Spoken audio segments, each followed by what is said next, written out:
estudantes, tudo bem? Eu sou a professora Fabrícia e estou aqui para conversar um pouquinho com vocês sobre o programa Linhas do Conhecimento. A partir de agora, nós teremos uma série de videoaulas que vão trazer informações sobre diferentes espaços da nossa cidade. Mas antes da gente começar, vocês sabem da importância de fazermos a higienização das mãos, não é? Vocês sabem da importância de respeitarmos as medidas sanitárias neste momento. Então, eu vou fazer a minha higiene aqui com álcool gel e já vou dar um tempinho para que vocês possam fazer a higienização das mãos aí na casa de vocês também. Aproveitem esse tempo para separar alguns materiais que nós vamos precisar para a aula de hoje. A ideia é ter um caderno, um lápis, uma caneta, uma folha e se você tiver aí à disposição algum recurso tecnológico como um smartphone, um tablet ou computador, pode ficar à vontade também. A ideia é ter algum recurso para que vocês possam anotar informações que vocês acharem importantes ao longo da nossa videoaula. É bem importante esse processo de anotar porque isso funciona como uma memória auxiliar, para que a gente possa consultar isso posteriormente e ampliar o nosso conhecimento. Então, vou dar um tempinho para que vocês possam se organizar.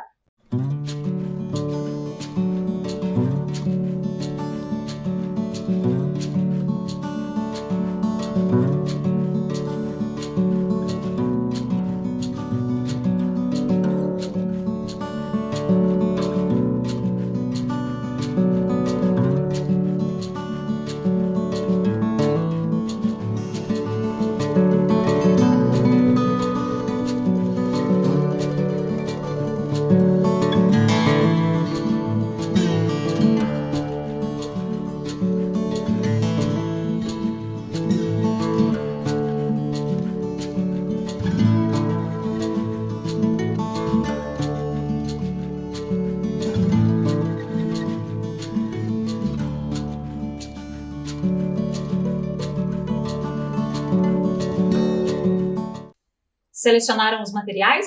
Então, vamos continuar. Como eu falei para vocês, a partir de agora nós teremos uma série de videoaulas que vão abordar as propostas do programa Linhas do Conhecimento.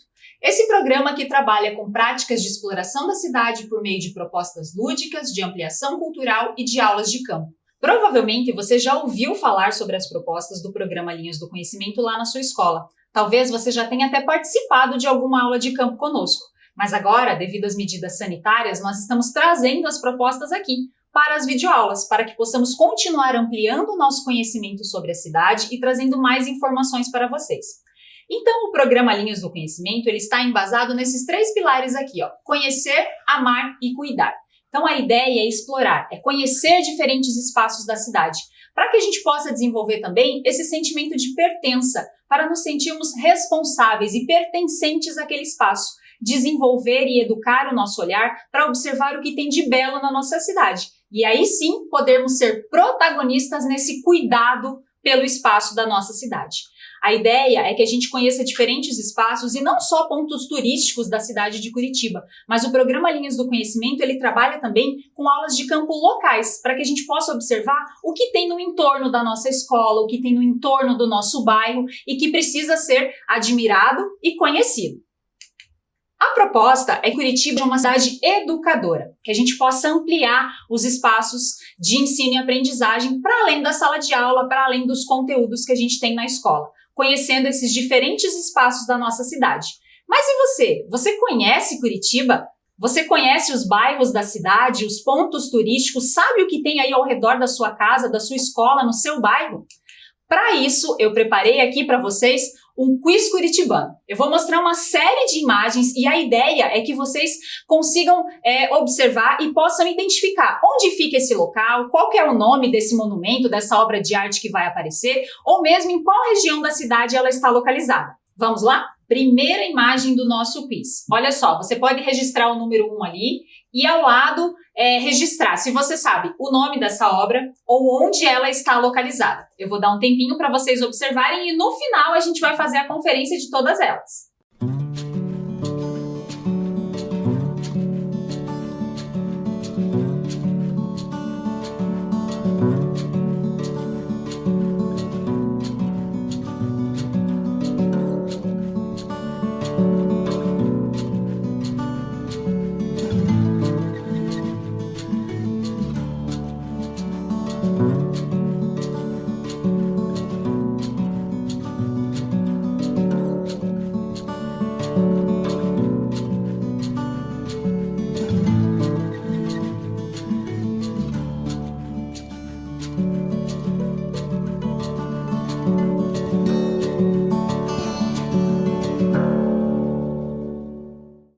próxima imagem de hoje. Temos agora um painel.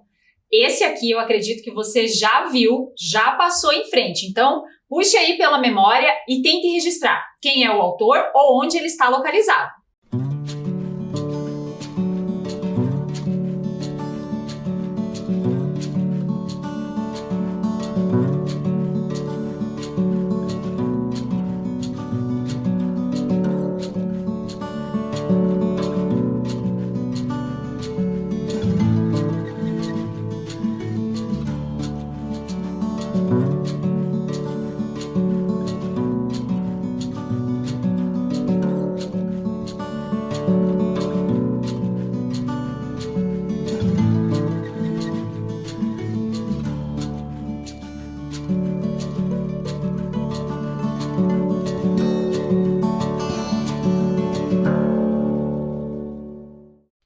Imagem número 3. Olha só, essa escultura está localizada num espaço muito conhecido da nossa cidade, mas às vezes o nosso olhar passa despercebido por ela. Então, tente identificar aí, eu vou dar mais um tempinho.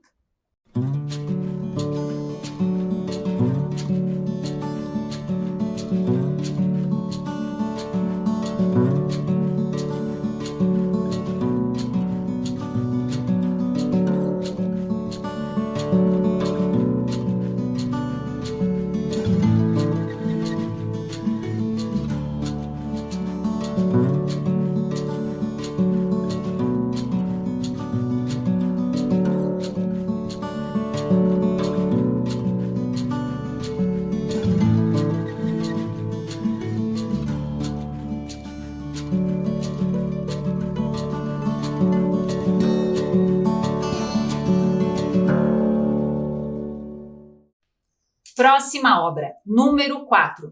Mais uma escultura. Você conhece essa?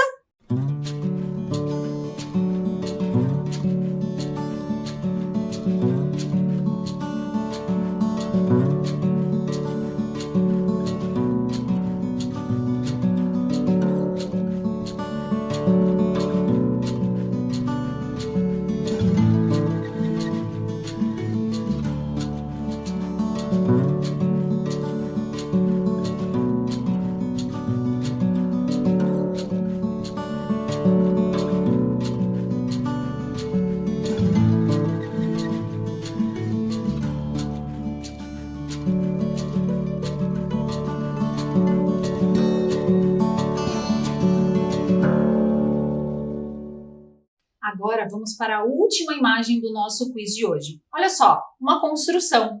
E vou dar uma dica, ela tem relação com a proposta pedagógica da nossa videoaula de hoje. Você sabe onde fica? Já visitou esse espaço? Anote aí que a gente já vai conferir.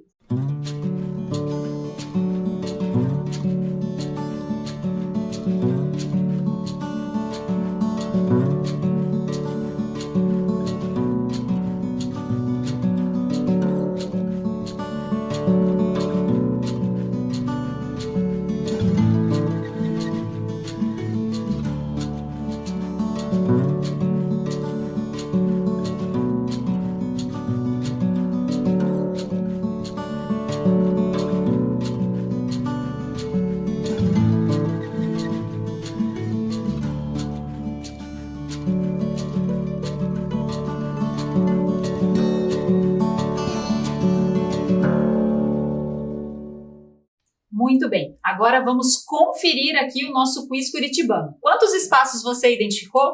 A primeira imagem, olha só, é a escultura Pêssanga, feita em bronze, por Yara e Jorge Serachuk. Ela representa a vida e a prosperidade segundo a tradição ucraniana e está localizada lá no Parque Tingui. Próxima imagem, número 2, temos aqui um painel em azulejo. Esse painel do nosso artista Poti Lazarotto. Ele reverencia os símbolos da identidade curitibana e está localizado na Travessa Nestor de Castro, ali no centro. Terceira imagem, nós temos aqui uma escultura, o torso de um trabalhador. Essa escultura em bronze é do artista Erbo Stenzel e está localizada lá na estufa do Jardim Botânico. Você provavelmente já foi até o Jardim Botânico, mas tinha observado essa escultura? Imagem número 4. Temos aqui uma escultura em bronze do Barão do Rio Branco. Quem fez essa obra foi José Maria Oscar Rodolfo Bernardelli. Ela está localizada na Praça Generoso Marques, em frente ao Paço Municipal. E a nossa última imagem aqui. Este é o Museu Guido Viaro, que foi totalmente reformado no ano de 2009. Ele está localizado na Rua 15 de Novembro, próximo à reitoria da Universidade Federal do Paraná. E a gente escolheu esse espaço para colocar no quiz justamente porque ele tem relação com o tema da nossa proposta pedagógica de hoje. Eu vou convidar então as professoras Sandra e Elisiane, que vão apresentar para a gente uma videoaula sobre o Museu Guido Viaro. Sou a professora Sandra. Eu sou a professora Elisiane. E nós estamos aqui hoje para mais uma aventura pelo programa Linhas do Conhecimento. Como aqui na nossa tela a gente pode ver, na arvorezinha do Linhas, várias palavras do que acontecem nos museus. O que tem em comum, né? Todos os museus. Isso mesmo. Para que serve um museu?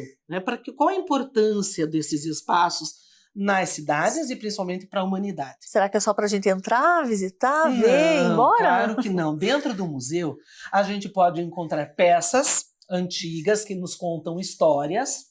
Podemos encontrar também fotografias, obras de arte. Podemos encontrar departamentos de pesquisa, como o caso, por exemplo, do Museu de História Natural ali do Capão da Embuia. Ali tem um departamento grande de pesquisa. O próprio Museu Egípcio, como nós falamos. O Museu Botânico, que nós não colocamos ali. Isso mesmo, o Museu Botânico. Outros museus servem para lembrar a história, para que a história não se repita. Como a gente tem aí alguns museus do Holocausto, por exemplo, que é um período que ninguém quer que se repita, tem lá um museu que vai mostrar. Ou para não se esquecer também. Isso mesmo. Então, fatos históricos. Exatamente. Então vejam só, quantas coisas a gente pode ver no museu. Ampliar o nosso conhecimento. Construir conhecimento, não é isso? Muito importante, né? Muito importante. Mas, professora Elis, vamos contar para os nossos estudantes uma coisa. Nós não podemos conhecer todos esses museus na aula de hoje, não é mesmo? Nós vamos ter que falar de um. Vamos ter que escolher um só. Porque aqui em Curitiba tem muito museu. Ainda bem, né? Ainda bem. Então não tem como a gente falar de todos eles. Nós escolhemos um específico para trazer para vocês hoje. E qual museu é esse? Será que o nosso estudante já percebeu, só olhando aqui a nossa aula, o que tem aqui por cima, a nossa mesa? Será que já conseguiu perceber? Será? Eu acho que já. Ó, estou vendo que já. Hoje nós vamos conhecer o Museu Guido Viaro. Mas, antes de conhecermos o museu, vai lá, pessoal. Peguem o caderno de vocês e anotem os dados da nossa aula de hoje. Vamos anotar. Programa Linhas do Conhecimento, Museu Guido Viaro, professoras Sandra e Elisiane, e não esqueçam, muito importante, a data de hoje. Para começar, vamos olhar essa primeira imagem aqui. Guido Viaro. Guido Viaro, né? Vamos apresentar para quem ainda não o conhecia. Este é um quadro, uma imagem do Guido Viaro. Fazendo o que ele mais gostava. Isso mesmo, fazendo o que ele mais gostava. Mas antes da gente falar do museu propriamente dito, vamos falar um pouquinho sobre o Guido Viaro? Vamos, para que eles conheçam a história de vida, né? Isso mesmo, porque ele foi uma personalidade muito importante que viveu aqui em Curitiba até recentemente. Então, tanto ele era importante que nós temos alguns espaços da cidade de Curitiba em sua homenagem. Além do museu. Sim. Então vamos ver a primeira imagem aqui, ó. A grande maioria dos nossos estudantes deve conhecer. Sim. Aqui nós temos nessa imagem o Teatro Paiol, que para quem não sabe também é outra história, né? Mas vamos dar só uma deixa aqui, né? Ele era um depósito de pólvora antigamente, né? Mas isso a gente conta numa outra aula. Que fica no bairro Rebouças. Fica lá no Rebouças. E essa praça aqui foi feita, então, foi dada uma homenagem a Guido Viaro, chamando bem pertinho já da data do falecimento dele, logo em seguida da data do falecimento dele. Então, Praça Guido Viaro. Tem outro espaço, estudante, que fica lá no Capão da Embuia. Olhem essa outra imagem que nós vamos mostrar aqui para vocês. Olha que bonito. Bonito, não é mesmo? É um centro estadual de formação, ou seja, lá a gente vai para aprender arte.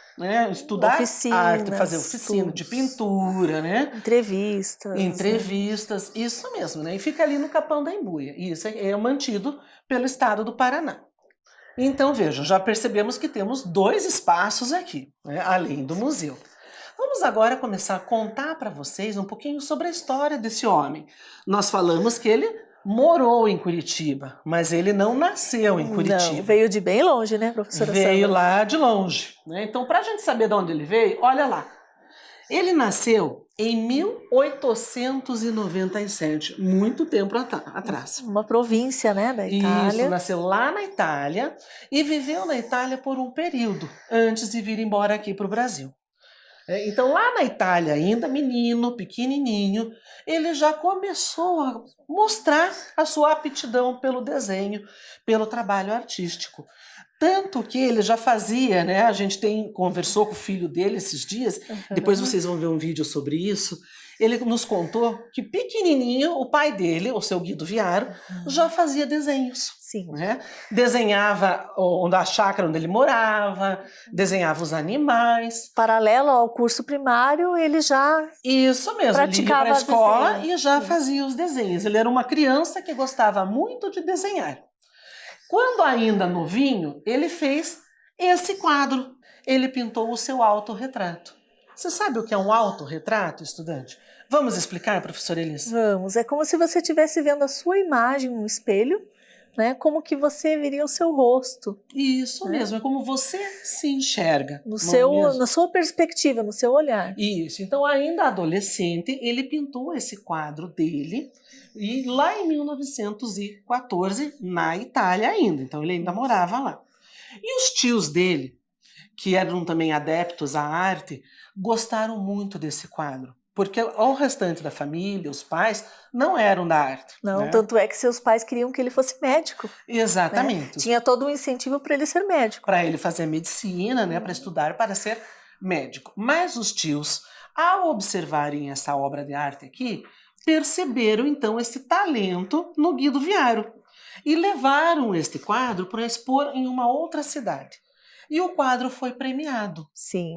Exatamente. Então ali já se mostrava então que realmente ele era um artista nato, porque até então ele não tinha tido ainda aulas de pintura. E por ser tão jovem, já pintar um autorretrato com qualidade, com né? tantos detalhes, né, com uma perfeição técnica. Se ele ganhou uma premiação, foi julgado, né? Isso mesmo. Dentre outros autorretratos. Exatamente. Então, Guido Viaro morou na Itália até 1927. Isso. Nesse tempo todo, né, então do nascimento até essa época, ele passou por uma guerra, né, ele lutou numa guerra. Se alistou na Marinha. Se alistou na Marinha, né, ele se desenvolveu como um jovem italiano. Parou um pouco com os estudos, né, na época mesmo, da guerra. Teve que parar com os estudos durante a guerra.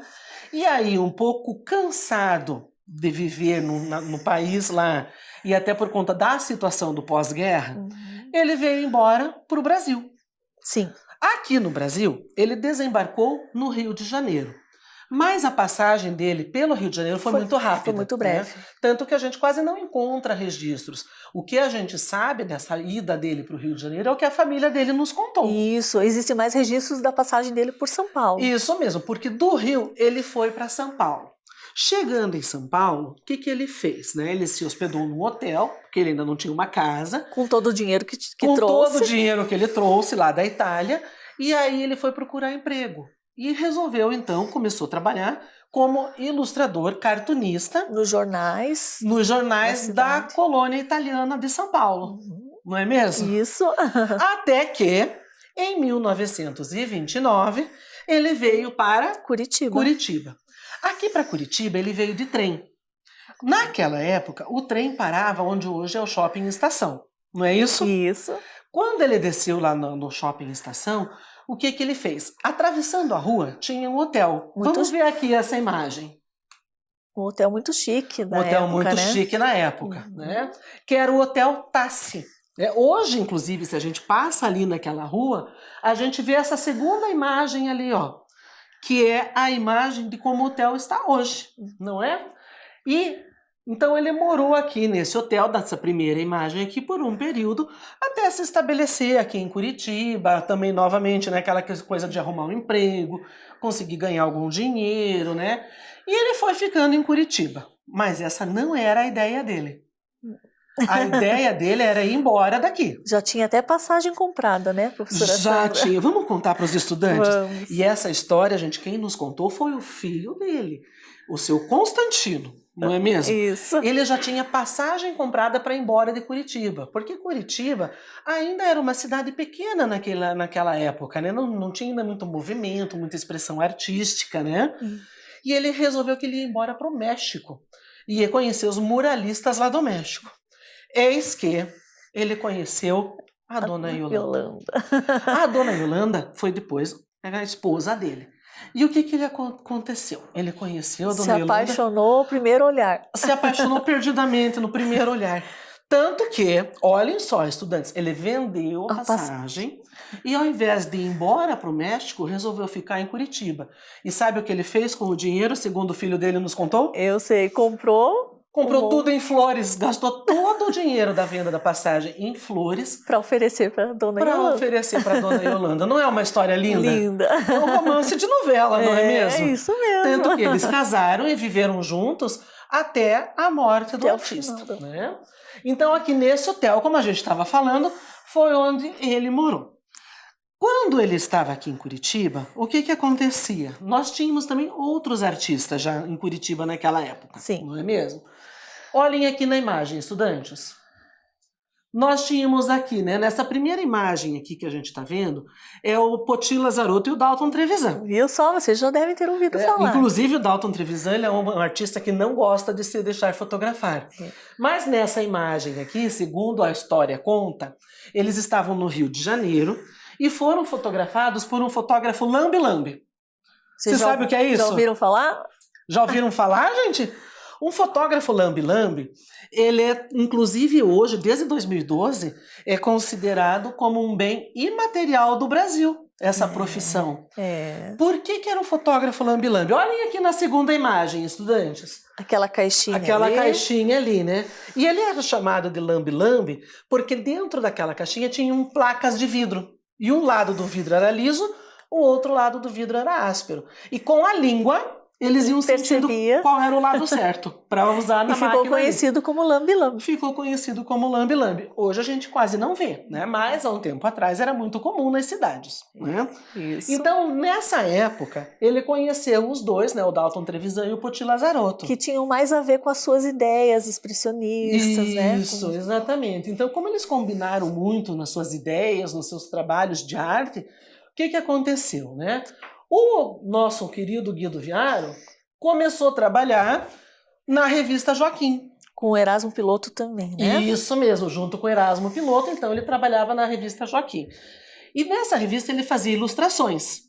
Tanto que hoje no museu a gente encontra a coleção completa da revista. Isso foi primordial a participação de Guido Viaro nas ilustrações. Exatamente. Algumas vezes ele escrevia, né, na revista, mas em sua maioria era mais ilustrações. Isso né? mesmo. Vamos para frente então? Vamos. Vamos ver essa outra imagem aqui. Ó. Agora nós vamos mostrar para vocês algumas obras do artista. Esse aqui é o quadro Família do Artista, que ele pintou em 1940. Nos contaram também, né, a família dele nos contou que ele trabalhava manhã, tarde e noite, ele era professor. Então, como ele trabalhava muito, quando ele chegava em casa, o que ele fazia? Pintava o cotidiano. Ao invés dele descansar, ele ia praticar a sua arte, pintando a sua família. Então, lá no museu, tem muitos quadros da família dele. Como é esse aqui. Como inspiração. Como inspiração. Aqui é a esposa dele. A dona Yolanda. A sogra, a dona Emília. E o filho, Constantino. Que foi o que conversou com a gente, né? Que foi o que conversou com a gente. Olha lá, olha o Constantino hoje. Nós fomos visitar o museu, está fechado, mas gentilmente o senhor Constantino nos recebeu para poder contar a história para vocês. Isso mesmo, e olha que interessante, estudante. Aqui nesse quadro, a gente vê o Constantino pintado pelo pai, ainda menino, e agora junto com a gente ali o Constantino já adulto, né?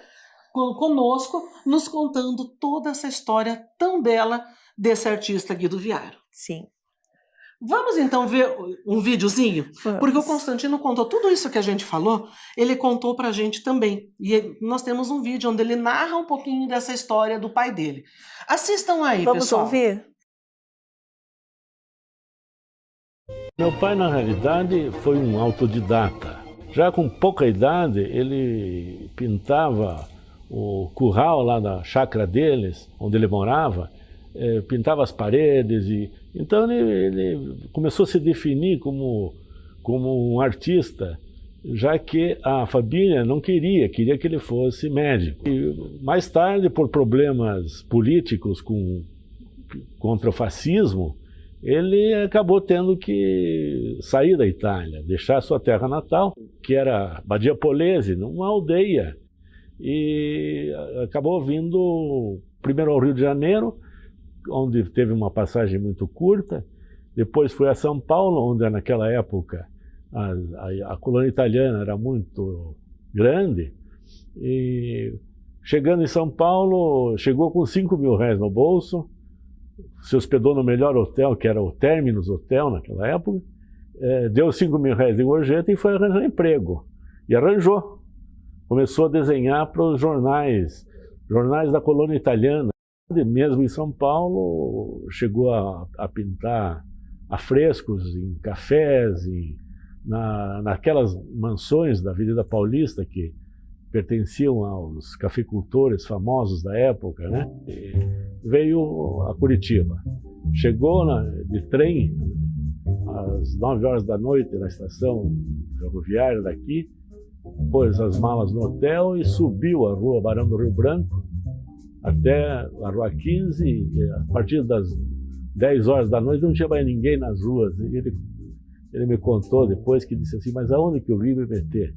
Não tinha uma viva alma na rua à noite.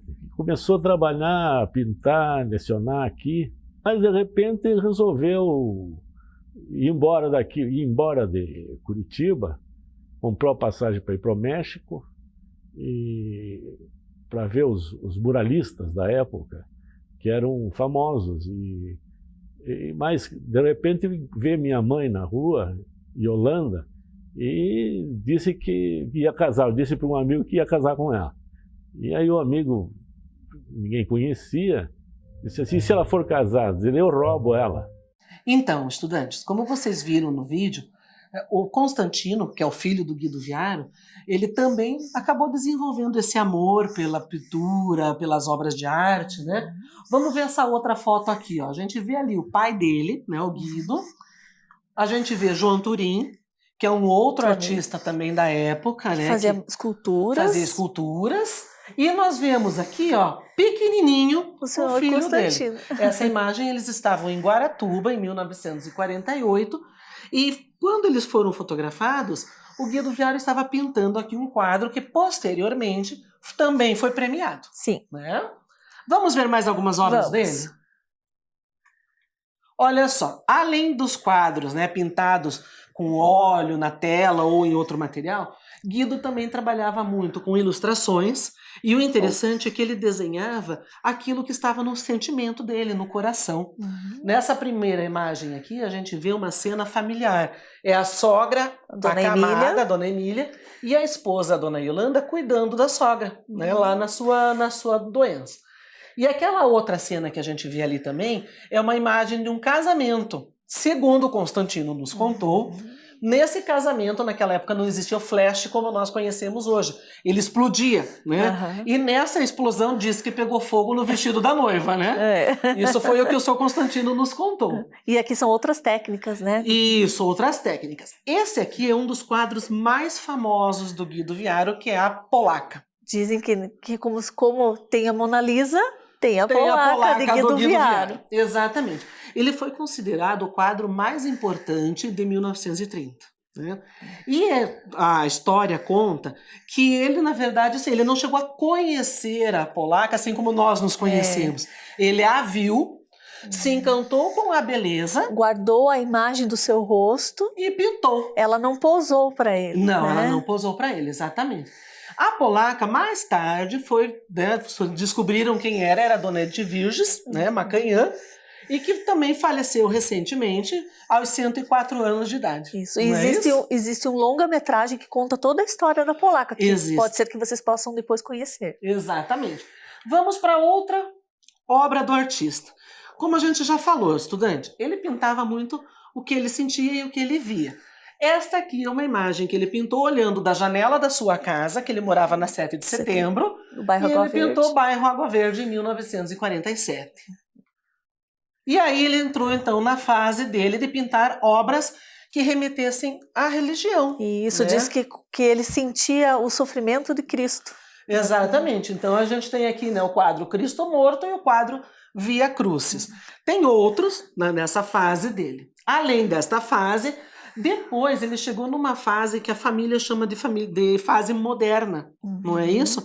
Onde ele muda um pouquinho o traçado dele, As muda cores. as cores, mas ele continua fazendo a sua obra pensando nas pessoas. Isso, ele não se preocupava com detalhes de rosto, né? Era mais Isso. com a cena, a emoção da cena. Exatamente. Olhem aqui outra obra desta mesma fase. Então vejam como mudou bastante das obras que nós vimos anteriormente. E ele também fez muitos desenhos, né? Quando chegou o giz de cera, diz que ele pintava muito, né? Sim, Com a ideia do giz colorido, né? sim. Então também, novamente, eram pessoas que ele conhecia. Aqui uma mãe com a criança. E na segunda imagem ali, era uma moça que trabalhava, ajudava, né, a dona Yolanda nos serviços da casa. Isso. E aí ele desenhou essa moça, não é isso? Além de tudo ainda, tinha as esculturas que ele fazia com terracota, que é a argila, você modela e depois vai ao forno e você consegue esse efeito. São esculturas belíssimas também, não é mesmo? Isso tudo vocês conseguem ver lá no museu, Lá né? no museu a gente encontra toda essa obra dele. E além disso tudo, porque ele é tão importante para a gente? Porque ele é um dos precursores da questão da arte e educação. Isso, ele se preocupava com deixar isso para as outras... Isso, e ele Para as disse outras uma gerações. vez, ele escreveu, né, que aqui em Curitiba ele encontrou nas escolas crianças muito espontâneas, muito puras de coração, né, capazes de demonstrar o seu mundo interior. E olha o que ele falou lá em 1956, que foi-se o tempo que os adultos oprimiam as crianças. Né? Então, veja o quanto ele já valorizava a educação e as crianças naquela época. Isso, ele era muito preocupado, né, de despertar a arte das crianças, dos jovens. Isso mesmo. Não é mesmo? Por isso ele foi tão importante para a gente, educadores. Isso, Eni Caldeira, que era uma professora que até tinha uma escola, né? Temos uma escola aqui no com esse Bacaxiri, nome. né? Era amiga, né, de Guido Viaro, e por ter toda aquela parte da educação muito aflorada, é como se eles falassem a mesma linguagem. Né? Exatamente. Então, estudante, quando a gente pensa em tudo isso que ele fez e que ele viveu, a gente consegue justificar, então, o porquê de termos um Museu Guido Viaro. Guido Viaro faleceu em 1971. Em 1975, foi construído o Museu Guido Viaro. A princípio, ele ficava lá no centro, onde hoje é a Casa da Memória. Ele pertenceu à Prefeitura de Curitiba por mais ou menos uns 20 anos, acho que, né? Foi isso, né, professor? Aí, passado um período, depois desse tempo, a Prefeitura devolveu as obras para a família e... A família com recursos próprios. A família com né? recursos próprios comprou uma propriedade onde fez o Museu Guido Viaro. A família primeiro comprou a casa dessa segunda imagem aqui. Quando eles estavam fechando o negócio da compra dessa casa, esse prédio ao lado entrou para venda. E ele tem uma história muito curiosa, porque esse prédio foi construído em 1929 e ele é um bem de patrimônio, ele não podia ser demolido a sua fachada e nem alterado. Mas ele era de apartamentos residenciais, 8, né? 8 apartamentos. Isso mesmo. Então, o que aconteceu? A família do Guido Viaro precisou conversar com as pessoas que moravam ali e foram, aos poucos, mostrando a importância daquele espaço, da criação de um museu. E as pessoas foram, aos poucos, os inquilinos foram saindo e abriram um espaço. Vamos assistir um vídeo agora para ver como é que está o museu hoje por dentro. Vamos lá.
pessoal? Gostaram do vídeo?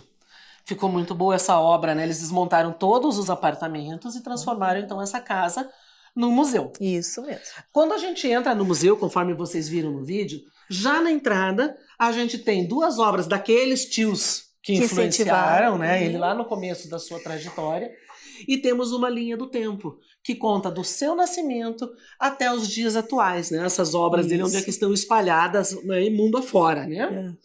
E temos também outros espaços, porque ali no museu, como vocês viram no vídeo, a gente não tem só obras do Guido Viário, né? Hoje a família incentiva outros artistas também.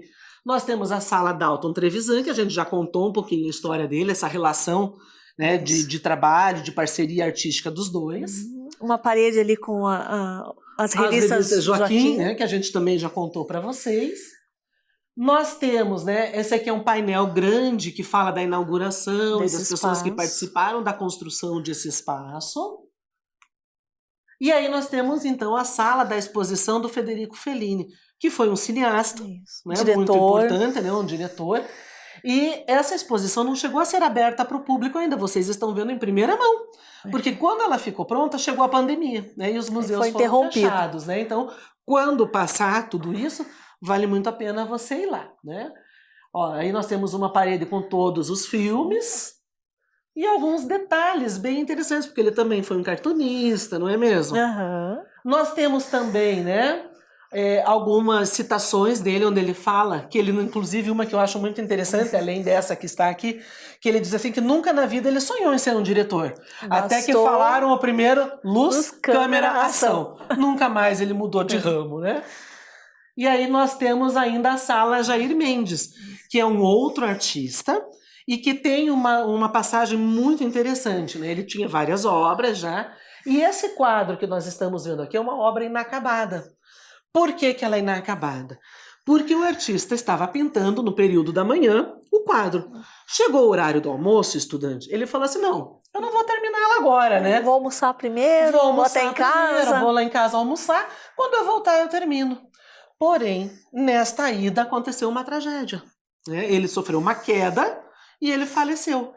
E a obra ficou inacabada. Então lá no museu, além da gente ter a obra que não acabou, a gente tem o ateliê, né, a bancada de trabalho, exatamente do jeitinho que ele deixou, ficou lá no museu. Né? É uma preservação da memória também desse artista. Interessantíssimo, não é? Sim. Então, estudante, está gostando? Vamos em frente? Vamos. Agora, estudantes, vamos ver o que mais que tem lá. No espaço externo que liga as duas casas, tem algumas esculturas agora em mármore branco, né? Como essa muito aqui, bonitas. Que é o ciclo da vida do Leopoldino de Abreu. Nós temos aqui ele trabalhando e depois lá a imagem já, a escultura exposta.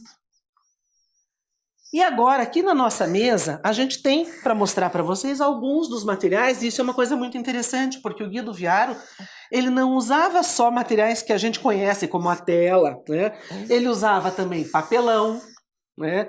Ele usava carvão, ele usava lápis, giz, tintas. Então ele usava vários materiais. Os materiais específicos para xilogravura. Exatamente, ele tem um dos quadros que tem a imprensa dele, da xilogravura.